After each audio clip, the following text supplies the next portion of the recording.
Good morning. So I am out here in the garden. We have had rain upon rain. I was able to get out here the other day and do a lot of work, lots of weeding and all of that. And then the rain started again.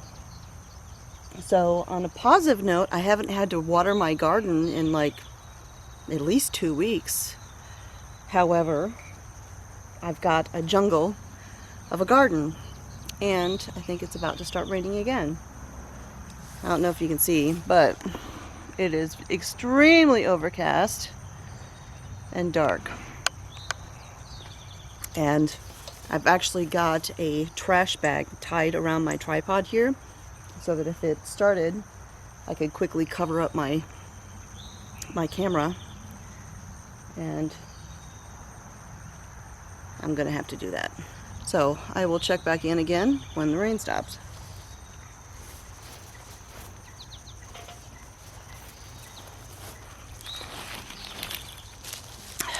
Never fails.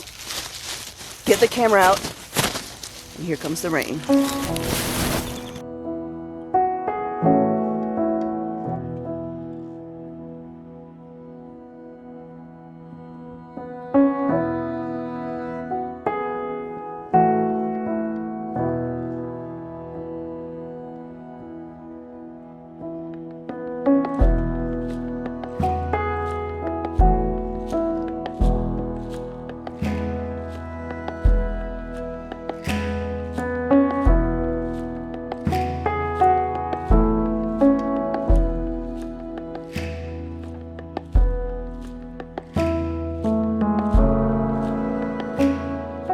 All right, so we have a little bit of a reprieve from the rain at the moment. Of course, I just uncovered my camera, so it'll probably start raining here again in a minute.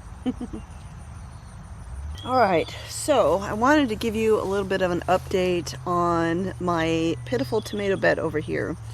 The one that had the kind of a hiccup with the soil. As you can see, we are actually maybe kind of starting to take off. To be honest, I haven't done a whole lot out here with this bed.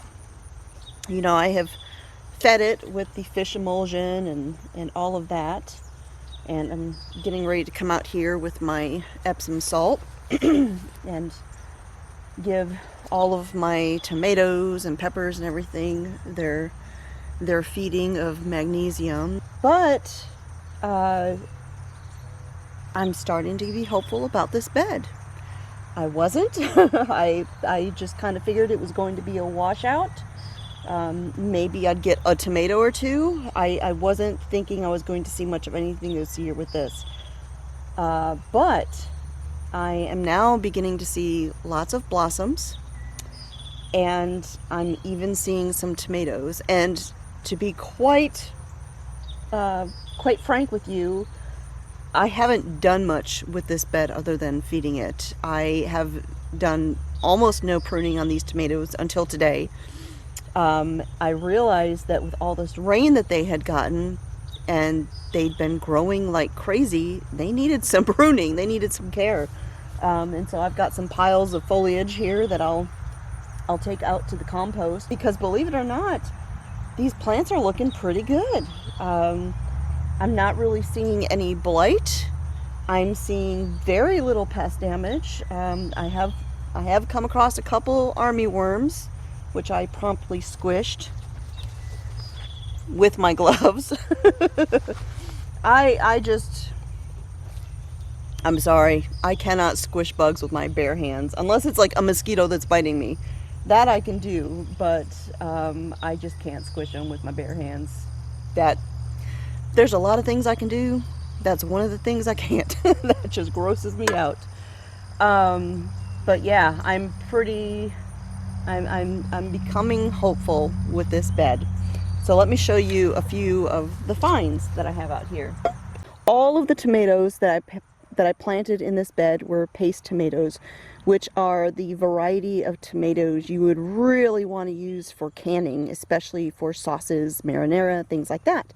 because paste tomatoes have more meat to them, which means when you cook them down, when you puree them, when you go through all of the processes for canning the tomatoes, you got more substance. And so that's what they are ideal for. And you can see right down here, I've got a nice little Amish paste tomato. Now, again, there's not a lot of tomatoes, but they are starting. Here's some more Amish paste babies up here. Right down in there, I've actually got some orange icicle tomatoes. No tomatoes. Oh, nope, I take that back. There's a few on that one right there. Those are also Amish paste. Some little babies down in there. Here we have some Hungarian Hearts. And you see how they come down to a point? That's how they get their name, Hungarian Heart. Got a few more babies going up there. This is also Hungarian Heart, and there's tomatoes on it. This one down here on the end is Tachi, and we've also got baby tomatoes in there. Now, I'm still not expecting to get a big harvest out of this bed, not like I had hoped to have gotten had we started off on good footing, on good soil, but I am now hopeful that I will get something out of these. And I will tell you, we have had an incredibly mild summer here in northern Alabama. We've had, a couple hot stints where it's been in the upper 90s, super humid, just miserable, high heat indexes over 100. We have had them here and there, but relatively speaking, it has been pretty mild, which has been a blessing for the tomato plants because, it was either last year or the year before, I had talked about maybe starting a second round of tomato plants and having a fall harvest. And someone made a comment, they're like, well, all you need to do to have tomatoes later in the summer is grow indeterminate. Well, yes and no. And it's starting to rain again, so let me take it to the porch.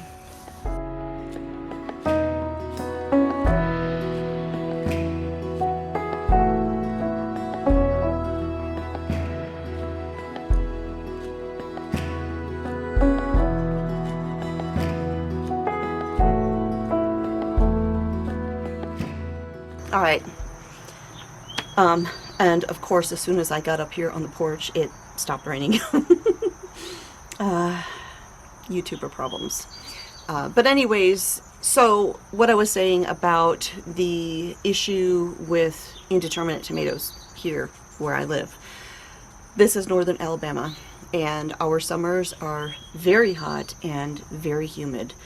And when you start getting deep into summer, it is just almost impossible to keep your tomato plants alive and healthy.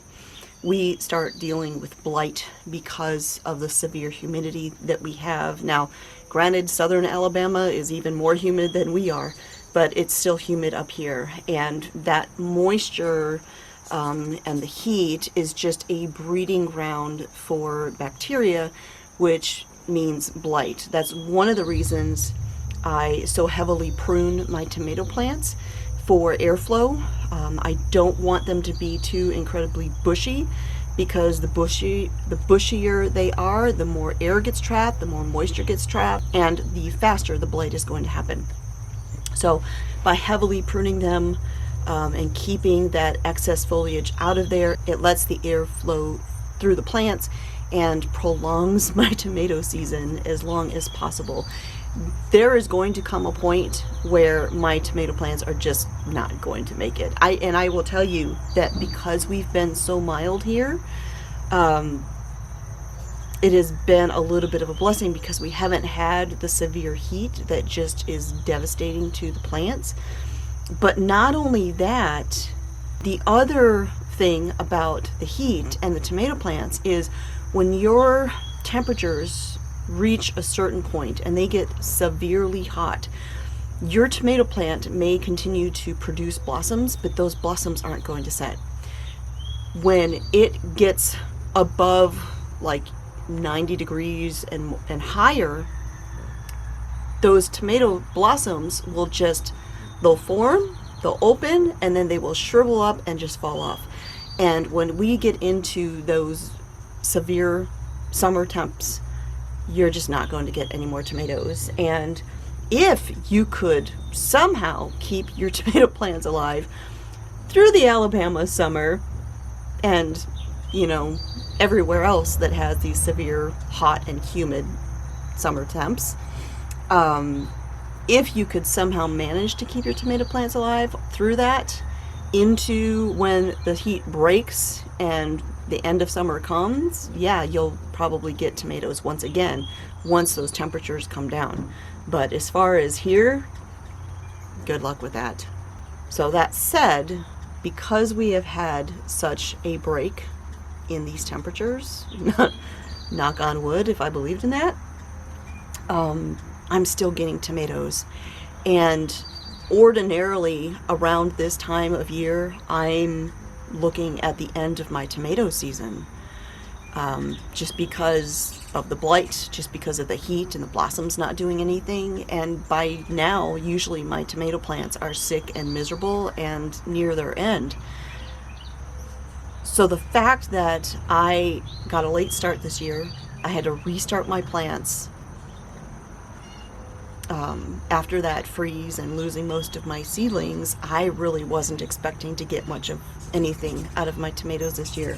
And then add to that my terrible soil situation that we had with the new raised beds, I wasn't hopeful. But things are looking up. Now, that said, it is time to get out there. Since it's not raining, I need to get out there and work on my bean trellises. I need to get them cleared off. It's been a couple days since I pulled them out, so the plants are good and brittle at this point, so I'm going to clear them off.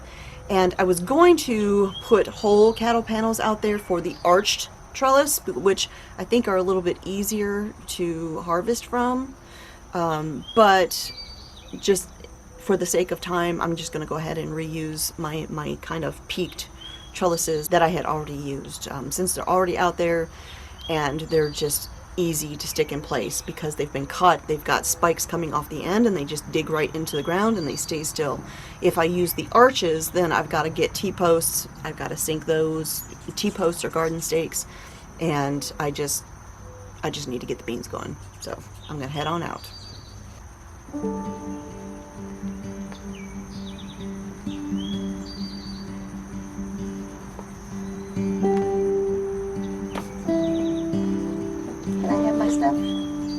Thank you.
Alright, so I have made a decision.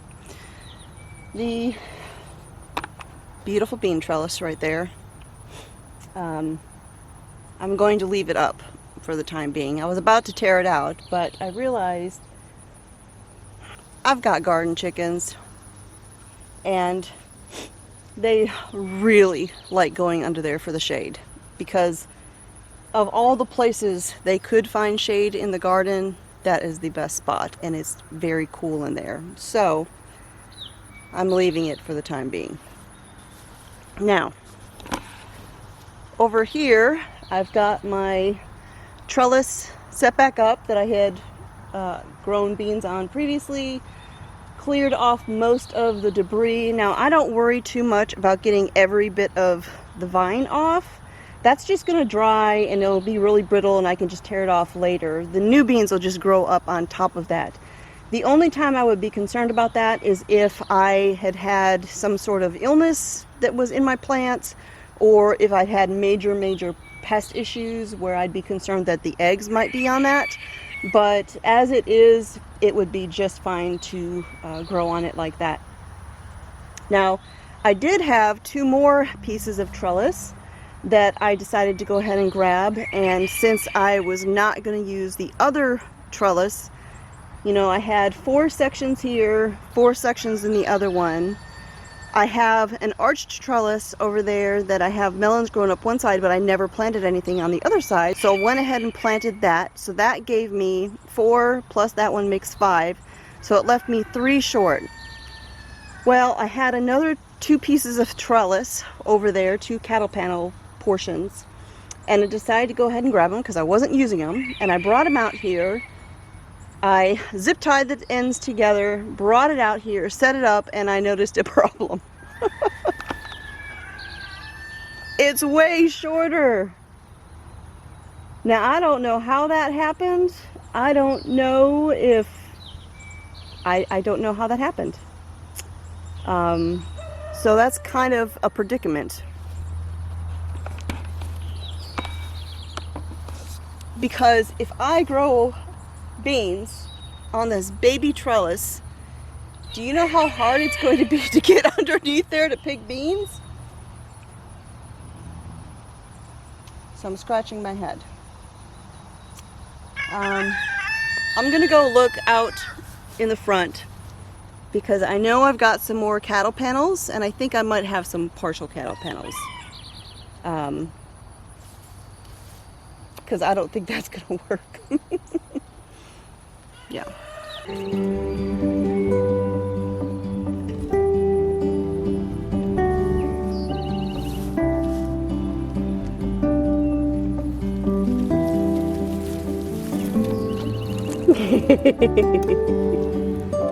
I know, see.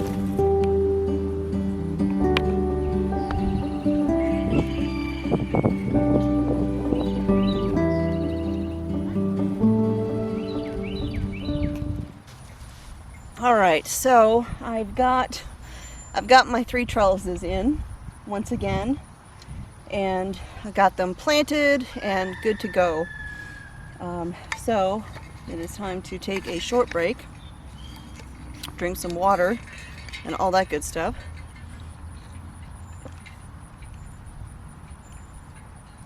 Oh, I am thankful. I am very thankful for the overcast sky today. I have a lot that I've been working on getting done out here, and that has made it much more tolerable. It's actually not that hot today either, and there's a little bit of a breeze, so it's kind of perfect to be out here playing catch up. So I often get questions about these trellises. If you are new to gardening, or maybe you've never seen vertical gardening like this before, people wonder what these are and how I put them together. So these are cattle panels. Cattle panels are basically a heavy duty type of fencing that is almost indestructible. I mean, this stuff lasts for years and years and years and years and years. It comes in a couple different sizes. Normally you'll find it in 16-foot sections that are about I think they're like 50 inches tall.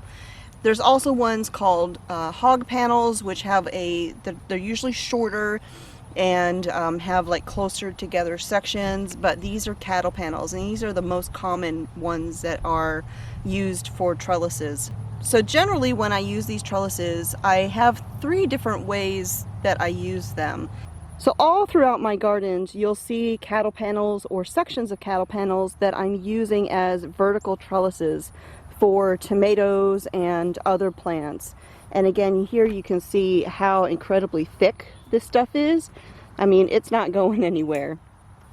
And when they are in the wall formation like this, I put T-posts into the garden beds, whether it's in-ground or raised bed, and then I use these little brackets. And these things actually come with most T-posts, but a lot of times the people there forget to give them to you. But if you ask, they'll come with them. And it just wraps around the T-post and it holds the cattle panel in place. And then I can tie up my tomato plants and all sorts of things like that. These trellises right here are whole 16-foot cattle panels, and they have been bent into an arch.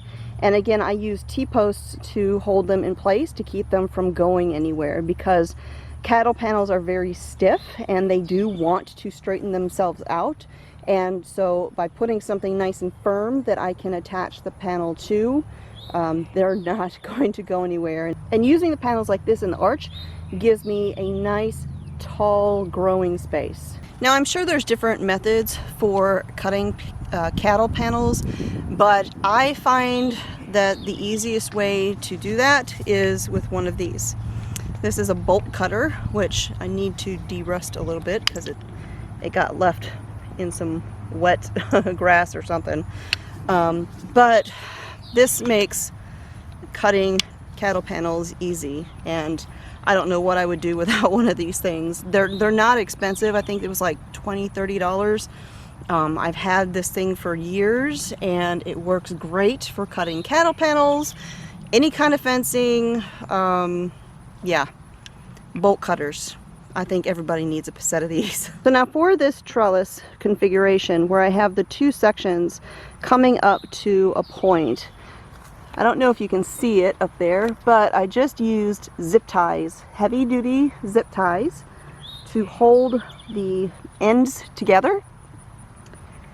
And then down at the bottom where I had cut the cattle panel in half, I left the raw edge with sharp points sticking down. That way it just goes straight into the ground and anchors itself in place, and I don't have to worry about any kind of T-posts or garden stakes or anything like that, because it's not going to go anywhere.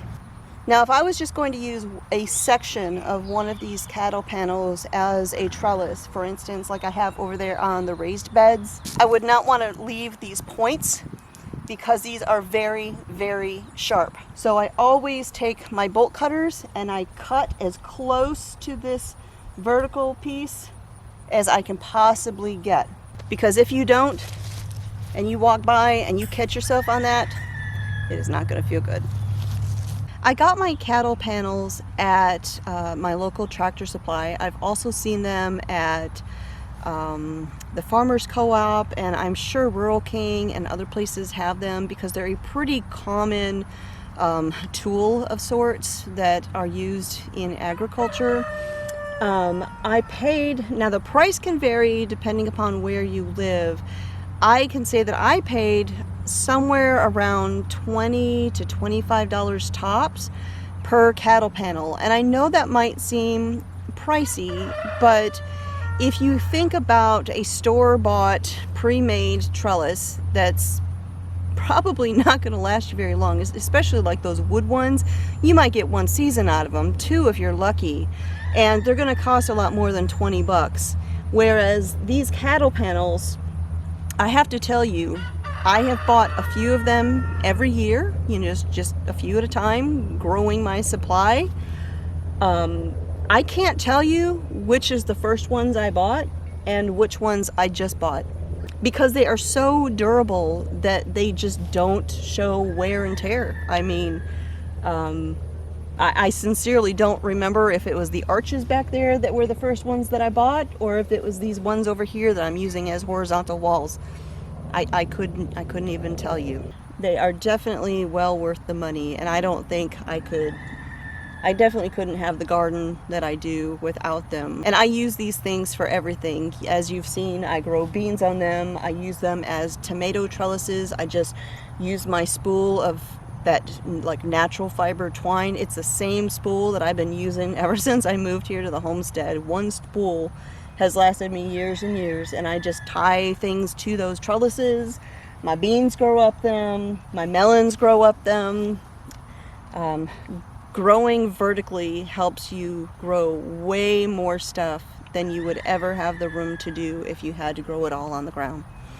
So that is it for today. I hope you find this helpful. If you have any other questions about anything that is going on out here in the garden today, please be sure to leave them in the comments down below. I'm going to drink some more water and then get back to work. So thanks for hanging out with me here in the garden. I will talk to y'all next time.